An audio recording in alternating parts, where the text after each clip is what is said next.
Ferrero Rocher എന്ന് കേട്ടാൽ വായിൽ കൊതിയൂറാത്തവർ വിരളമാണ്.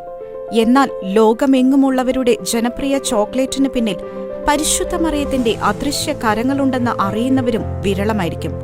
വറുത്ത ഹെസൽനട്ടിനു മേലെ ഹെസൽനട്ട് ചോക്ലേറ്റ് നിറച്ച ഒരു വേഫർ ഷെല്ലിൽ പൊതിഞ്ഞ് പൊടിച്ച ഹെസൽനട്ടുകൾ ഉൾക്കൊള്ളുന്ന ചോക്ലേറ്റ് കൊണ്ട് വീണ്ടും ആവരണം ചെയ്ത് സ്വർണ്ണ ഫോയിലിൽ പൊതിഞ്ഞ് മാന്ത്രിക രുചിയുടെ ഒരു വിപ്ലവം തന്നെ സൃഷ്ടിച്ച ഈ ചോക്ലേറ്റുകളുടെ ഉത്ഭവം ലൂർദിലെ മരിയൻ പ്രത്യക്ഷീകരണത്തിൽ നിന്ന് പ്രചോദനം ഉൾക്കൊണ്ടവയാണ്.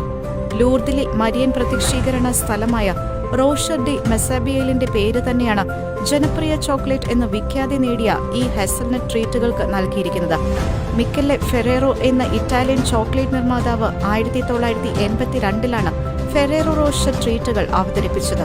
ഫ്രാൻസിലെ ലൂർദിൽ വിശുദ്ധ ബെർണദീത്തയ്ക്ക് പരിശുദ്ധ അമ്മ പ്രത്യക്ഷപ്പെട്ട സ്ഥലമായ റോഷർ ഡി മെസാബിയേലിലെ പരുപരുത്ത പാറക്കെട്ടുകളുമായി ഫെറേറോ റോഷർ ചോക്ലേറ്റുകളുടെ തവിട്ടു നിറം പൊതിഞ്ഞ പ്രതലം ശ്രദ്ധേയമായ സാമ്യം പുലർത്തുന്നതും യാദൃശ്ചികമല്ല.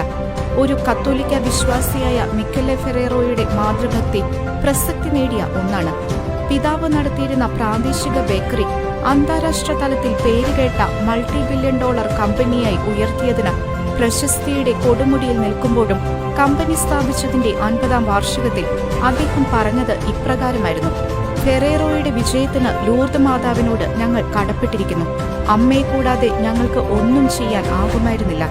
ലോകത്തിലെ ഏറ്റവും വലിയ മൂന്നാമത്തെ ചോക്ലേറ്റ് നിർമ്മാതാവ് എന്ന നിലയിൽ അറിയപ്പെട്ടപ്പോഴും ഫെറേറോ പരിശുദ്ധ മറിയത്തോട് നന്ദി പ്രകടിപ്പിക്കുന്നതിൽ ഉത്സുകനായിരുന്നു. ന്യൂട്ടെല്ല, കിൻഡർ ട്രീറ്റുകൾ, ടിക് ടാക്സ് എന്നിവയ്ക്കൊപ്പം ഫെറേറോ റോഷർ ചോക്ലേറ്റുകൾ 2016 മാത്രം $10 ബില്യൺ ആണ് ഫെറേറോയ്ക്ക് സമ്മാനിച്ചത്.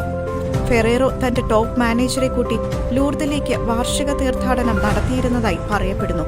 അദ്ദേഹം തന്റെ കീഴിലുള്ള ജീവനക്കാർക്കായി ലൂർദ് തീർത്ഥാടനവും ക്രമീകരിച്ചിരുന്നു. കൂടാതെ ലോകമെമ്പാടുമുള്ള തന്റെ കമ്പനിയുടെ 14 ഉൽപാദന കേന്ദ്രങ്ങളിൽ ഓരോന്നിലും പരിശുദ്ധ കന്യകാമറിയത്തിന്റെ രൂപം അദ്ദേഹം സ്ഥാപിക്കുകയും ചെയ്തിരുന്നു. Church desk